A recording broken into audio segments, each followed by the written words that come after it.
AVT, we got a couple questions, including from our buddy Dave, about like, do you pay him now and pay low and like buy low instead of, taking advantage of his injury history to get him at a better price? I'm open minded to it. I think it's more likely they're probably going to pay Simpson. I'm not saying that's the right or the wrong choice. Myers, I think they have a 1 year deal. Like, he's been good. Yeah, I could see him if he continues at the current trajectory.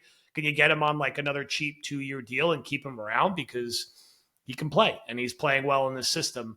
The AVT and Simpson decisions is a really interesting one because can you get AVT at like really advantageous money where, you know what, it's like, let's roll the dice and hope this one breaks our way, which feels crazy to say as a Jet fan, but you're not going to get someone as talented as him at likely a heavily discounted No. price. So how would you handle that on the interior offensive line? It's a really good question because the conundrum for AVT is it feels like Tippmann has played well at right guard. Yeah.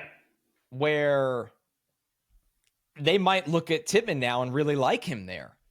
So then your pathway is like, oh, did this just become clear where we're going to bring Simpson back because we want the stability at left guard, and then our line that has been fine and has a higher ceiling because their young players growing can be the same? That's the tricky part. You almost wonder, I think if they were signing both Simpson and AVT, they'd have to be comfortable with Tippmann at center, and it feels like they like Tippmann at guard.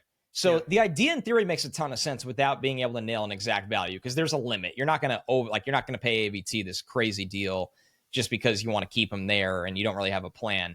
But AVT also might want to just do his rehab with the Jets and be comfortable with his life with the Jets and rather go that route. So I'd say it's on the side where I think there's a higher chance that, unless, you know what's foolish in me while I'm saying this though, AVT played on the left side in college. So if they just like AVT better and they think Simpson is going to get a bag, there's a world where they do pick AVT and just play him at left guard again. And that's not the same as the old, like, moving him around a million positions. He's a guard. So now he's a guard. So yeah, there's definitely a chance. It's just going to come down to how the smarter decision of how they financially allocate their money. I don't think it would be a bad move if Simpson like looks around and he's like, man, I'm going to go get 18 mil a year on the market. Like, good for you, man. Go get that. Then you maybe save a little money on AVT and you take a guard in the third round where you have a little insurance in case something happened to AVT again. That could be an option. But if they just love Simpson as a player, then you just pay Simpson and go with what gives you the higher floor.